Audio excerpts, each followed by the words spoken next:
कहता है आसमान में सुराख नहीं होता, एक पत्थर तो तबीयत से उछालो यारो। कहते हैं जब जिंदगी परीक्षा लेती है तो बड़े से बड़ा सूरमा भी उसके आगे घुटने टेक देता है। उन परिस्थितियों में जो व्यक्ति हालातों से लड़ जाता है वो या तो उगता सूरज बन जाता है या डूबता चांद। आज ऐसे ही एक शख्स की कहानी हम आपको बताने जा रहे हैं जो आपको ऊर्जा से भर देगी। नमस्कार, मैं हूं शुभांगी और आप देख रहे हैं द न्यूज़ 15। रेनिमा बोरा अग्रवाल। आज ये नाम किसी भी पहचान का मोहताज नहीं है।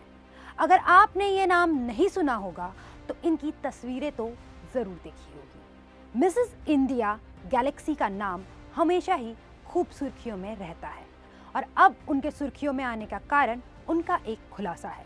दरअसल उन्होंने एक पॉडकास्ट में बड़ा खुलासा करते हुए अपने दर्दनाक अतीत का जिक्र किया है। पहले आपको बताते हैं कि वो इतना ट्रेंड क्यों कर रही है, फिर उनकी जिंदगी पर एक नजर डालेंगे। हाल ही में रेनिमा बोरा ने बताया कि कैसे वो कभी लव जिहाद का शिकार बनी थी और उन्हें इसके कारण कई तरह की यातनाओं का भी सामना करना पड़ा था।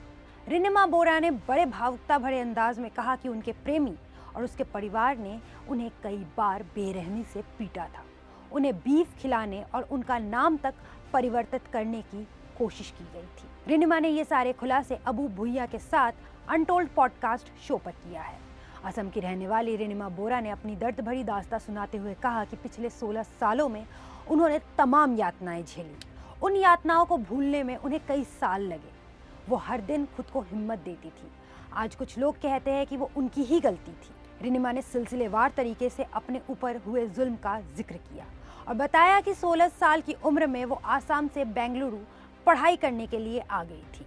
वहाँ उनकी दोस्ती एक मुस्लिम लड़के से हुई जो बाद में उनका करीबी दोस्त बन गया। रेनिमा कहती है कि मुझे लगता था कि वो मेरे लिए, मेरी बेहतरी के लिए मुझे डांटता या गाली देता है।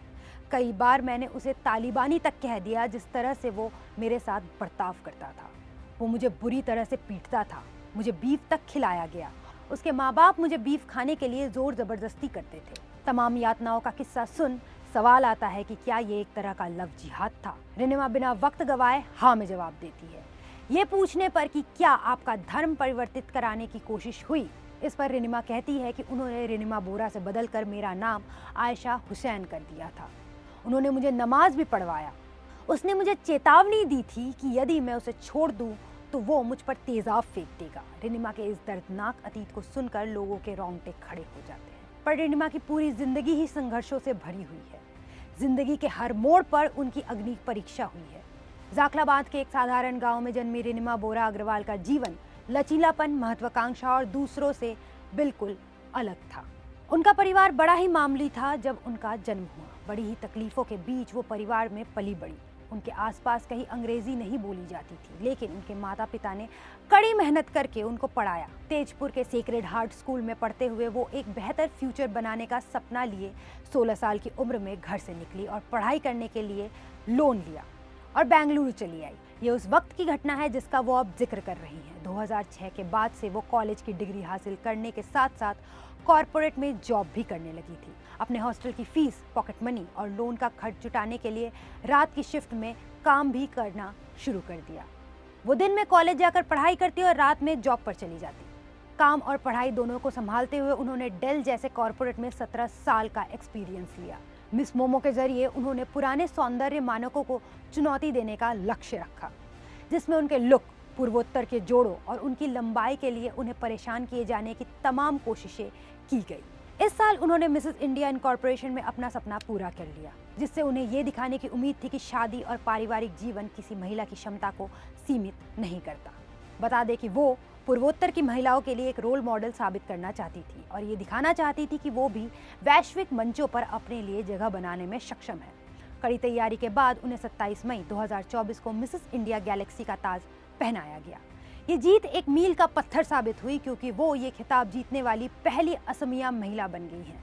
अगस्त 2025 में वो फ्लोरिडा के आयरलैंड में मिसेस गैलेक्सी प्रतियोगिता में भारत का प्रतिनिधित्व करेंगी, इस उम्मीद के साथ कि वो ताज अपने घर वापस लेके आए।